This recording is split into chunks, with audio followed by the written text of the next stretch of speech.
नमस्कार, 12 बजे की 12 बड़ी खबरों में आप सभी दर्शकों का स्वागत है और मैं हूं आपके साथ अखंड राय और आप देख रहे हैं उत्तर प्रदेश का तेजी से बढ़ता हुआ digital platform IBC 24 Uttar Pradesh Uttarakhand.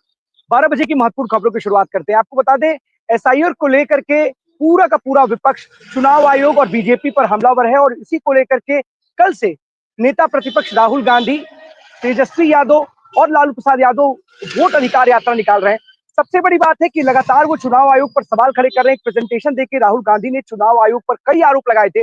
कल चुनाव आयोग सीईसी ने इन आरोपों पर पूरी अपनी बात रखी और साफ तौर पर नेता प्रतिपक्ष राहुल गांधी का बगैर नाम लिए उन्होंने देश से माफी मांगने की बात की। उन्होंने कहा कि अगर उनके पास कोई सबूत है तो 7 दिनों के भीतर हलफनामे के साथ उसको प्रस्तुत करें, अन्यथा पूरे देश से माफी मांगे, क्योंकि राहुल गांधी सभी वोटरों को चोर कह रहे हैं और वोटर चोरी का आरोप लगा रहे हैं और इसी को लेकर के सीईसी ने साफ तौर पर कहा कि अपने वोटरों को हम चोर नहीं सुन सकते।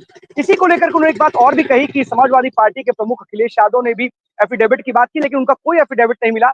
वहीं सपा प्रमुख अखिलेश यादव ने मीडिया के सामने आकर के बातें रखी और उन्होंने बताया कि उन्होंने 18,000 एफिडेविट जो दिए थे 2022 के विधानसभा चुनाव के बाद, लेकिन उस पर कोई भी कार्रवाई चुनाव आयोग ने नहीं की। क्या कुछ कहा समाजवादी पार्टी के प्रमुख अखिलेश यादव ने, आपको सुनाते हैं। और ये रिसिप्ट है, ये विद एफिडेविट से, वो भी मैं दे रहा हूँ आपको, लीजिए। उस दिन भी दिए थे मैंने। लेकिन उन्होंने कहा कि अभी बिहार के चुनाव की बात हो रही है, आप कभी सवाल को अरे हम चुनाव हार गए, सरकार से बाहर हो गए, ये कोई बात हुई है? अब आप देखिए, सॉरी ये ले लो। अब आप देखिए, कुर्सी, शाहगंज, छिबरामऊ, श्रावस्ती, मणियाऊ, कितने कम डिफरेंस से हम चुनाव हार गए। और डिलीटेड वोट ये दिखाई दे रहे हैं, कितना डिलीटेड वोट है। ये तो वो कम समय में हम आइडेंटिफाई कर पाए। अगर हमें ये जिस फॉर्म में हम लोग चाहते हैं वोटर लिस्ट, हमें उसी फाइल में मिल जाए तो हम ज्यादा ढूंढ करके दे सकते हैं। और 19 में जो वोट डाले हैं 22 में कट गया। अगर वोट बनवाने का एक प्रोसीजर है तो वोट कटवाने का भी एक प्रोसीजर है। हमारी डिमांड केवल इतनी है कि एक जिलाधिकारी को सस्पेंड कर दो आप, पूरे देश में एक भी वोट नहीं कटेगा। ये कागज है, एफिडेविट है, रिसिप्ट है। आप एक भी डीएम को सस्पेंड कर दिया। और ये लंबी सूची है। 2017 में जब चुनाव हुआ, इलेक्शन कमीशन ने न जाने कितने अधिकारी हटाए। 19 में अगर एक भी अधिकारी हटाओ तो बता दो, 22 में अगर एक भी अधिकारी हटाओ। समाजवादी पार्टी के प्रमुख अखिलेश यादव साफ तौर पर चुनाव आयोग पर ही आरोप लगा रहे हैं कि चुनाव आयोग कहीं ना कहीं बीजेपी के साथ काम कर रहा है और बीजेपी के लिए काम कर रहा है। उनकी शिकायत पर किसी भी अधिकारी को हटाया नहीं जाता। अगर एक डीएम को हटाया जाता तो शायद इस तरीके की स्थितियां ना पैदा होती, शायद कुछ अलग नतीजे आते। लेकिन चुनाव आयोग बीजेपी के साथ मिलकर के एक भी अधिकारी को हटाने का काम नहीं करता है। 2017 में कई अधिकारियों को हटा दिया गया था, लेकिन 2019 और 22 में किसी को नहीं हटाया गया।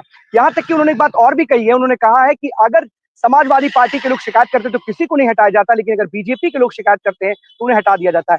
सीधे तौर पर वोट चोरी का आरोप लगाया है, वोट काटने का आरोप लगाया है। लेकिन बीजेपी के भी मंत्री हैं, उन्होंने भी यही बात कही थी। उन्होंने भी साफ तौर पर कहा था कि कन्नौज में कई सारे वोटर्स के नाम काट दिए गए थे और बीजेपी को इसकी वजह से नुकसान हुआ था। तो तमाम इस तरीके के आरोप लगते हैं। फिलहाल चुनाव आयोग इसको लेकर के क्या कुछ करता है ये देखने वाली बात होगी, लेकिन पूरा का पूरा विपक्ष एसआईआर के मुद्दे पर अब सरकार को और चुनाव आयोग को घेरने का काम कर रहा है। यहाँ तक कि चीफ इलेक्शन कमीशन साफ साफ कह दिया है कि अगर राहुल गांधी के पास सबूत है, प्रेजेंटेशन के अलावा अगर उनके पास सबूत है तो उन्हें पेश करें, अन्यथा पूरे देश से माफी मांगे। तो ये तो चुनाव से और एसआईआर से और तमाम जो चुनाव आयोग के ऊपर आरोप लगे थे वो खबर थी। अब चलते अपने सभी सहयोगियों के पास, एक एक करके हमारे साथी हमारे साथ जुड़े हुए हैं। सबसे पहले हमारे साथ आदर्श जुड़े हुए हैं हरदोई से। आदर्श, कौन सी बड़ी खबर है?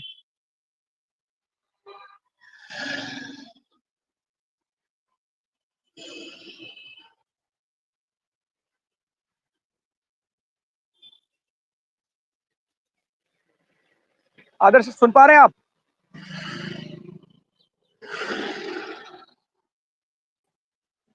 आदर्श बताइए।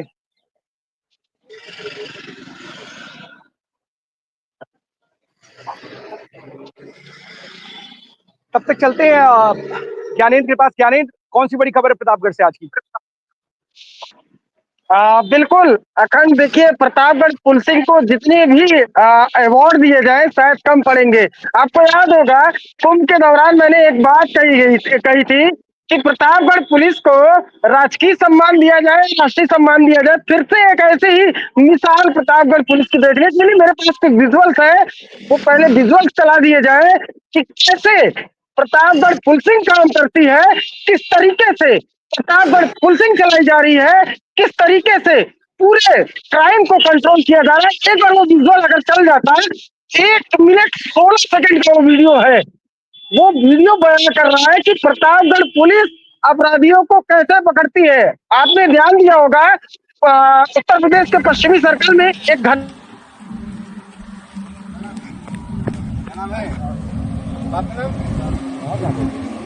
यहाँ का कर रहे हो पहले क्या है तलाशी कैसा रन कर रहा है इसका तलाशी में ये क्या है क्या नाम तुम्हारा कहाँ से पाए घर कहाँ तुम्हारा क्या है ये हाँ कैसा फोन है कहाँ से लूट किए थे लूट वाला फोन है हाँ यहीं से ये लूट किए थे ये फोन है तुम चलाते हो इसको चला रहे हो फोन तुम्हें चलाते हो तुम्हारा क्या नाम है हाँ क्या नाम है तुम्हारा नाम क्या है करण पिताजी का नाम है कहाँ घर है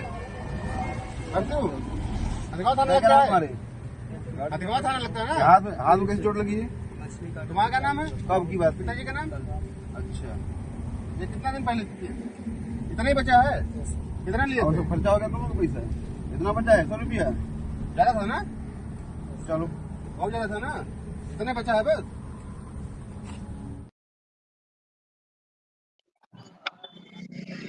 वीडियो आपने देखा, समझ ही लिए होंगे कि किस तरीके से प्रतापगढ़ पुलिस काम कर रही है। देखिए, इनका एक इंस्पेक्टर जो कोतवाली में तैनात था, घूस लेते हुए आईजी ने मुकदमा दर्ज कराया, जांच कराई, दोषी पाया गया कि पैसों का बंडल इंस्पेक्टर ने लिया है। लेकिन इंस्पेक्टर उसी कोतवाली से, उसी थाने क्षेत्र से फरार हो जाता है, फरारी काटता है। उसको गिरफ्तार नहीं कर पाते हैं एक इंस्पेक्टर को। क्यों? क्योंकि वो विभागीय कर्मचारी था, इसलिए गिरफ्तार नहीं कर पाते। वो आराम से प्रतापगढ़, मैं फिर कह रहा हूँ कि मैं बातों को पुष्टि नहीं कर पाता है, अपना कमरा खाली करवाता है, एसी तक निकलवाता है और लेके चला जाता है। और 15 दिन का स्टे हाईकोर्ट से लेके चला आता है। और एक इंस्पेक्टर को अपने गिरफ्तार नहीं कर पा रहे हो। लेकिन हमारे पास जो 3 चोरों को पकड़ा गया है, पहला नाम राहुल सरोज है, दूसरा नाम करण सरोज है और तीसरा शिव सरोज। पकड़ने वाले कौन थे? इन्हीं के दरोगे थे। उनका नाम बनवारी लाल। किस तरीके से ये पूरा वीडियो बनवाया गया, सोचिए। दौड़ते हुए याद होगा, उत्तर प्रदेश के पश्चिम में एक मुठभेड़ के दौरान एक सिपाही मुंह से गोली की आवाज निकाल रहा था। तो अब ये देखिए, प्रतापगढ़ पुलिस किस तरीके से एक वीडियो क्रिएट करवाती है। शनिवार से ये वीडियो सोशल मीडिया पे लगातार वायरल है। प्रतापगढ़ की पुलिसिंग क्या कर रही है? आप एक इंस्पेक्टर को नहीं पकड़ पा रहे हो, मामूली चोरों के पीछे पड़े हो और ऐसी वीडियो वायरल कराते हो। कुछ दिन पहले देखा गया था कि बकरी चोर के साथ मुठभेड़ हुई है। प्रतापगढ़ पुलिस के बकरी चोर, छोटे मोटे जो है लुटेरों को पकड़ेगी, क्या बड़े लुटेरे? आज ये भी सुनने में आ रहा, प्रतापगढ़ पुलिसिंग की फेलियर देखिए कि ब्लॉक प्रमुख जिसने तांडव किया था वो जमानत पा गया। सोचिए, पुलिस अधीक्षक डॉक्टर अनिल कुमार कह रहे थे कि गैंगस्टर के तहत कार्रवाई की जाएगी, वो इतने आराम से जमानत ले ले रहा है। मात्र 15 दिन हुए होंगे उसको जेल गए हुए, और 15 से 20 दिन के अंदर वो जमानत पा गया। सवालिया निशान कईयों खड़े होते हैं। और लगातार प्रतापगढ़ पुलिस की मैं बात करता हूँ और करता रहूंगा। किस तरीके से ये वीडियो सवालों के घेरते हैं, किस तरीके से सुशील सिंह का जो है जमानत पा जाना, 20 मिनट से अधिक तांडव करना हाईवे पे, और जिस तरीके से एक इंस्पेक्टर फरार हो जाता है, फिर आता है, अपना सामान लेके वहां से निकल जाता है। सवालिया निशान प्रतापगढ़ पुलिसिंग के ऊपर रहेंगे।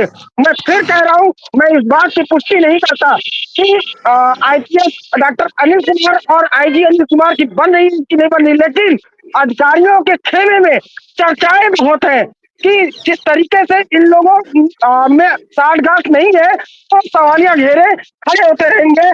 और ये हथियार थाना क्षेत्र का था, दो इंस्पेक्टर एक सिपाही, पीछे से एक सिपाही वीडियो बना रहा है, 3 चोरों को पकड़ा जा रहा है। फिलहाल चोरों को पकड़ के जेल भेजने का काम किया गया है। अखंड।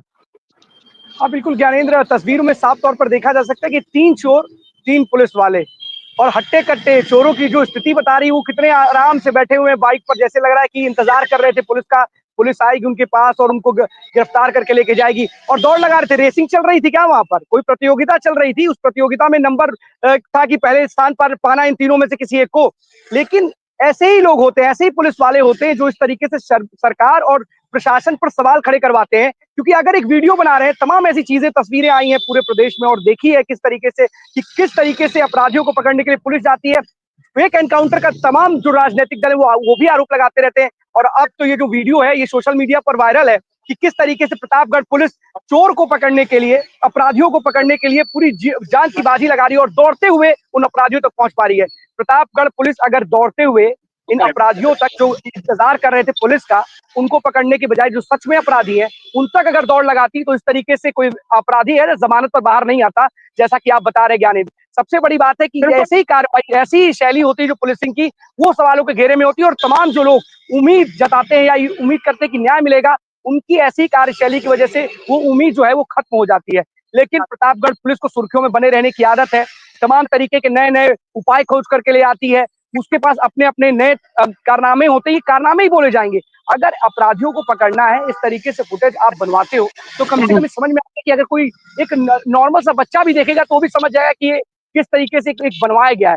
आप दौड़ लगा रहे हो, कम से कम अपनी वर्दी की रेस्पेक्ट करो। अगर आपको समझ में नहीं आता है, पुलिस की वर्दी की बहुत बड़ी ताकत होती है और उसकी रेस्पेक्ट करना हर पुलिसकर्मी की कम से कम ये जरूरी है। जल्दी संक्षेप में बताइएगा क्या? बिल्कुल अखंड, देखिए अगर कोई बदमाश होता है, कोई चोर होता है, कोई भी अपराधी किस्म का इंसान होता है, तो वो पुलिस को देखता है, उसको लगता है कि पुलिस मेरी ओर भाग के आ रही है, तो सबसे पहले वो भागने का काम करता है, न कि वहां आपको खड़े होकर इंतजार करेगा हाँ पुलिस आ रही है, मुझे गिरफ्तार करेगी, मुझे जेल भेजने का काम करेगी। पहली बात।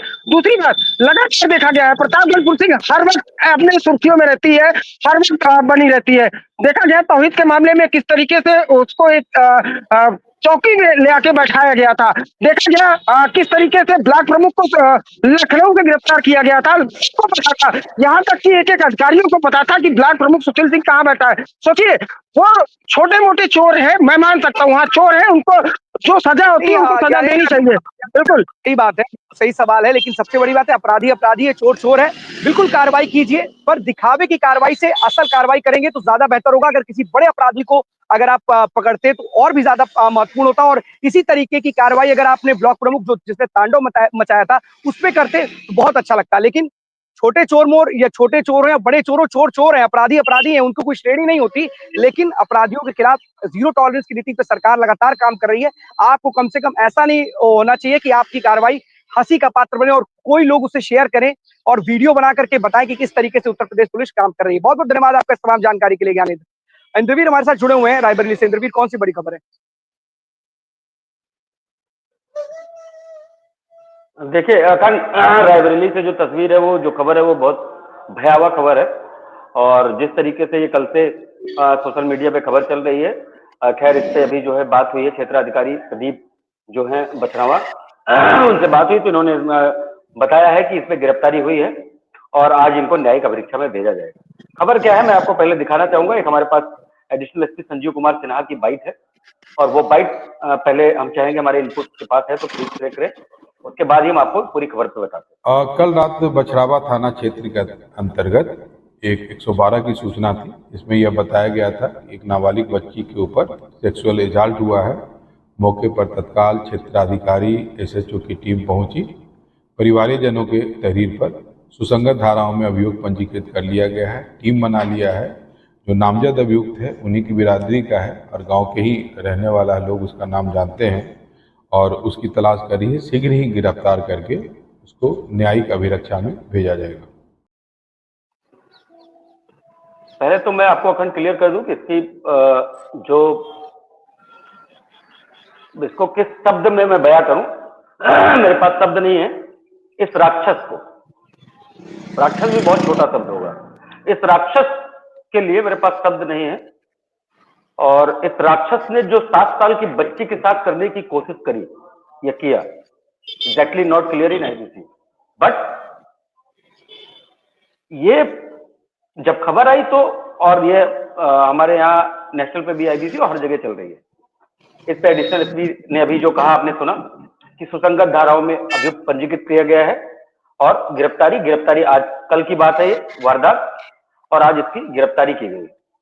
इस पे अभी क्षेत्राधिकारी प्रदीप सीओ जो प्रदीप कुमार है उनसे बात हुई, उन्होंने बताया कि गिरफ्तारी हुई है और जो जांच है या और भी जो प्रक्रियाएं होती है पूरे उसमें माननीय न्यायालय की, वो करके इनको न्यायिक परीक्षा में भेजा जाएगा और न्यायिक परीक्षा से फिर जो भी आगे की प्रक्रिया होगी वो की जाएगी। लेकिन बड़ा सवाल, एक 25 साल के युवक ने इस बच्ची के साथ 7 साल के टॉफी का लालच देकर, क्योंकि बच्चे होते हैं भगवान का रूप, आप उनको कुछ भी कहेंगे कुछ भी तो वो अक्सर मानते हैं, और ऐसा लालच देकर इसने ये दुष्कर्म करने की कोशिश करी और ये बहुत बड़ी खबर रही।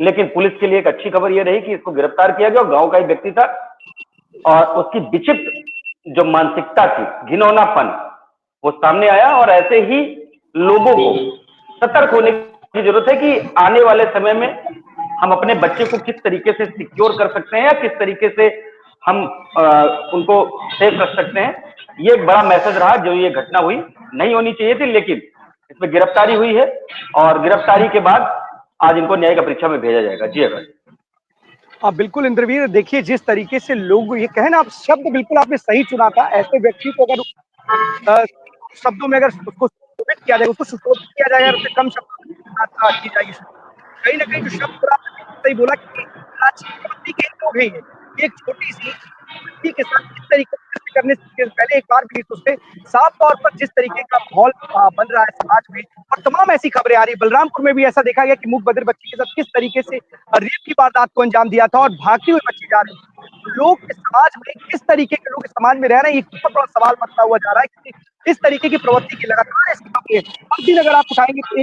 एक रिलेटेड होगी और लोगों की मानसिकता से पता चलती है कि किस तरीके की उनकी सोच बच्चों की भी प्रति है और क्या कुछ वो सोच रहे हैं एक नन्ही से जान के प्रति। बहुत बहुत धन्यवाद आपका इस तमाम जानकारी के लिए इंद्रवीर। जितेंद्र हमारे साथ जुड़े हुए हैं बस्ती से। जितेंद्र, कौन सी बड़ी खबर है? बिल्कुल अखंड बस्ती में बड़ी खबर की बात की जाए, फिलहाल एक ही थाना क्षेत्र से दो बड़ी खबर है और दोनों बड़ी महत्वपूर्ण खबर है। दोनों खबर एक दूसरों से मिलती जुलती है। फिलहाल अखंड आपको बता दें कि जो है सोनार थाना क्षेत्र का मामला है, जहां पर जिस तरीके से ये कल का वीडियो है, लेकिन कल ही लगातार दो घटनाएं घटी, क्योंकि जिस तरीके से देखा गया कि एक लड़की जो है बाजार जाती है और एक विशेष समुदाय का जो युवक है वहां पे चिट्ठी में उसको नंबर देता है। जब इस बात की जानकारी जो है लड़की को भाई की जो होती है, वो भाई जब उस विशेष समुदाय के लड़के के घर जाता है और जाके वहां पे शिकायत करता है, तो अखंड आप विश्वास नहीं करेंगे, वो जो है बकरा या मुर्गा काटने वाली जो धारदार हथियार होते हैं उससे उसके 3 उंगलियां उसकी काट दी जाती है। फिलहाल 3 उंगली उसकी काट दी गई। आनंद फानंद में स्थित पुलिस द्वारा स्थानीय लोगों द्वारा अस्पताल पहुंचाया गया।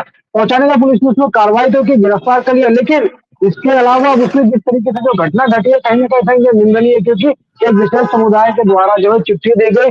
और दूसरी खबर की मैं बात की जाए, वो भी सेम उसी थाना क्षेत्र की है।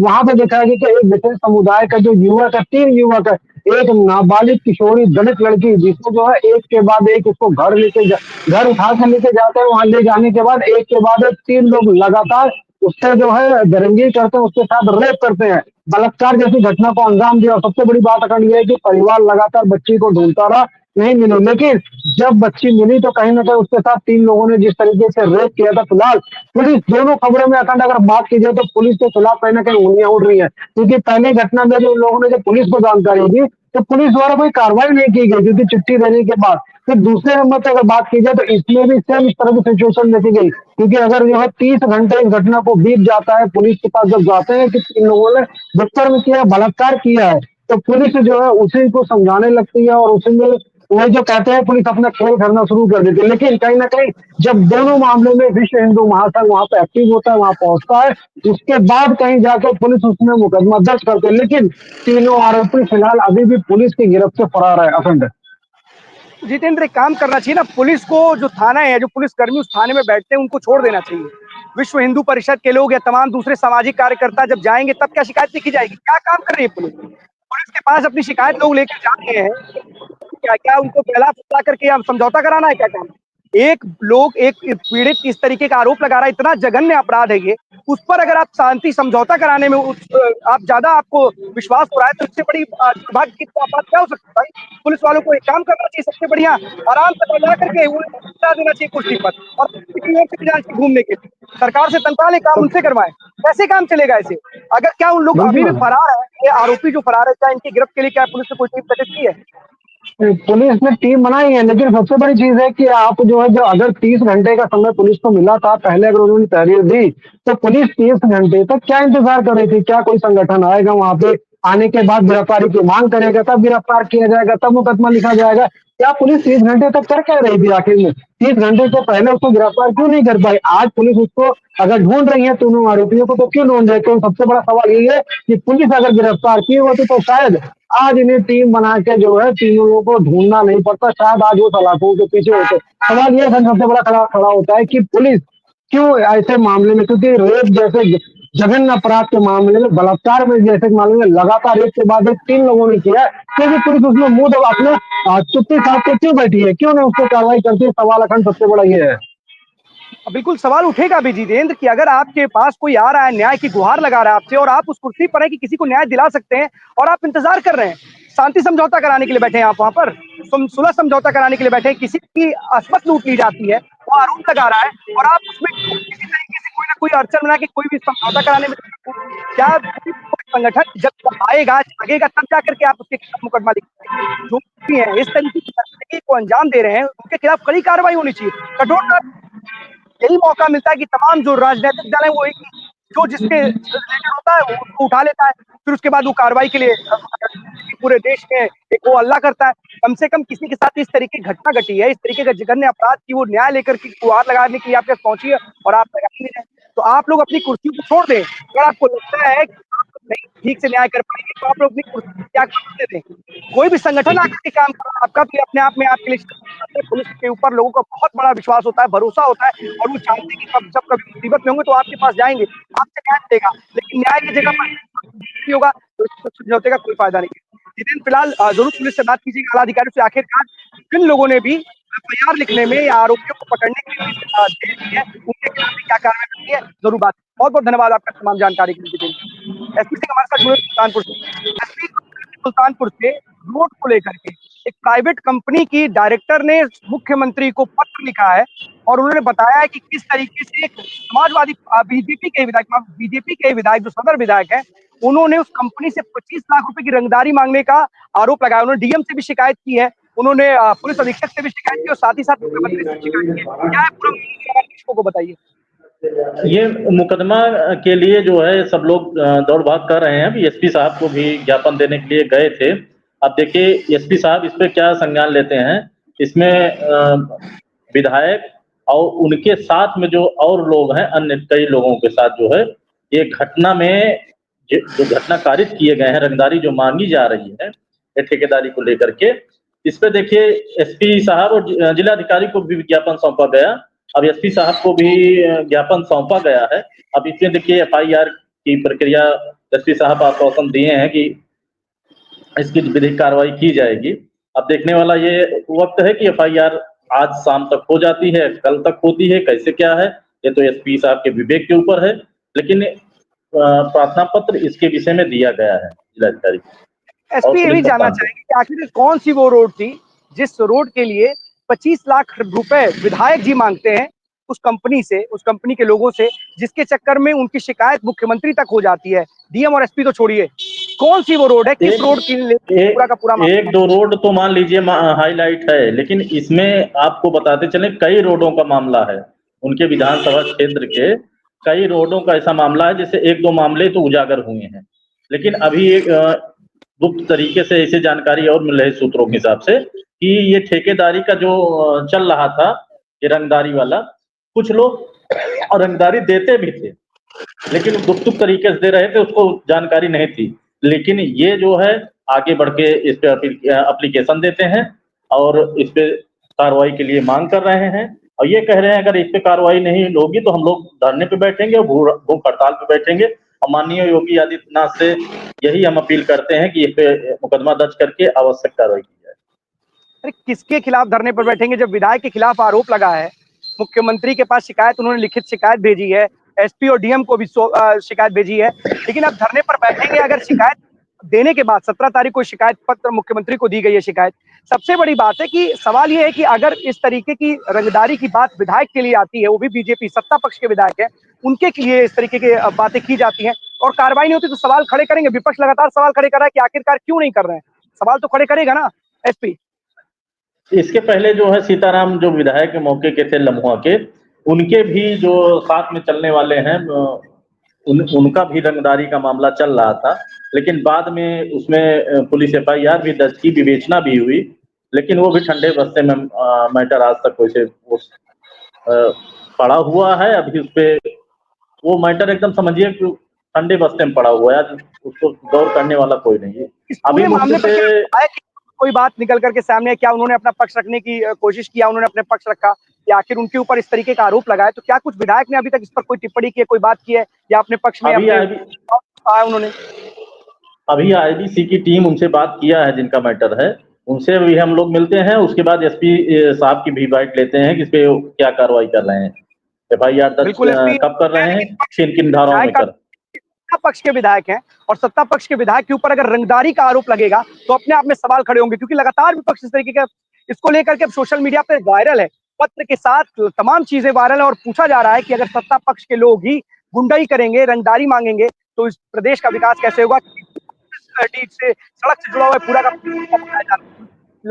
सीधे तौर पर मुख्यमंत्री से शिकायत की है, लेकिन अभी तक अगर इस मामले पर कोई एफआईआर नहीं हुई है और अगर ऐसा नहीं हुआ है तो अपने आप में सवाल खड़े करने के लिए, विपक्ष को सवाल उठाने के लिए भी मौका देने वाला ही है। बहुत बहुत धन्यवाद आपका इस तमाम जानकारी के लिए एसपी। सबसे बड़ी बात है कि जिस तरीके से ये पूरा का पूरा मामला सामने आया है, कहीं ना कहीं सवाल खड़े हो रहे हैं कि एक विधायक के ऊपर रंगदारी मांगने का आरोप लग रहा है, छोटी मोटी रंगदारी नहीं, बड़ी रंगदारी। और वीडियो भी एक वायरल है जिसमें उनके गुर्गे से जो विधायक है खुद अपनी गाड़ी, उनका एक काफिला है, उस गाड़ी में वो बैठे भी हुए हैं। इस तरीके की चीजें निकल करके सामने आ रही है। देखने वाली बात होगी कि सीएम से इनकी शिकायत की गई है, अब इस पूरे मामले पर क्या होता है, क्या कार्रवाई होती है, ये भी देखने वाली बात होगी। लेकिन एक सबसे बड़ा सवाल है कि 2027 का चुनाव बेहद नजदीक है, 2 साल से कम का समय बचा हुआ है और इसीलिए बीजेपी हो या समाजवादी पार्टी हो पूरी तरीके से एक्टिव नजर आ रही है। समाजवादी पार्टी जहां चाहती है कि उसके कोर वोटर उसके साथ हैं, वहीं भारतीय जनता पार्टी भी चाहती है कि जो उसके कोर वोटर्स हैं वो उसके साथ रहे। लगातार एक बैठकों का दौर चल रहा है, वो बैठकों का दौर कुछ इस प्रकार से है कि 11 तारीख से एक बैठक शुरू होती है और वो बैठक होती है कुटुंब परिवार के नाम से, और वहां पर इस बैठक में तमाम जो क्षत्रिय विधायक है वो और जो तमाम क्षत्रिय विधायक के मंत्री इसमें शिरकत करते हैं। कहीं ना कहीं उसके बाद एक और बैठक होती है ठाकुर से जुड़ी हुई, उसके बाद कुर्मियों से जुड़ी हुई बैठक होती है, उसके बाद लोधी समाज से जुड़ी हुई बैठक होती है। सबसे बड़ी बात है कि बीजेपी प्रदेश अध्यक्ष की भी बात चल रही है कि बीजेपी का प्रदेश अध्यक्ष बदला जाएगा। उसके बाद 2026 में पंचायत चुनाव है, विधान परिषद का चुनाव है, राज्यसभा का भी चुनाव है और 2027 में विधानसभा का चुनाव है।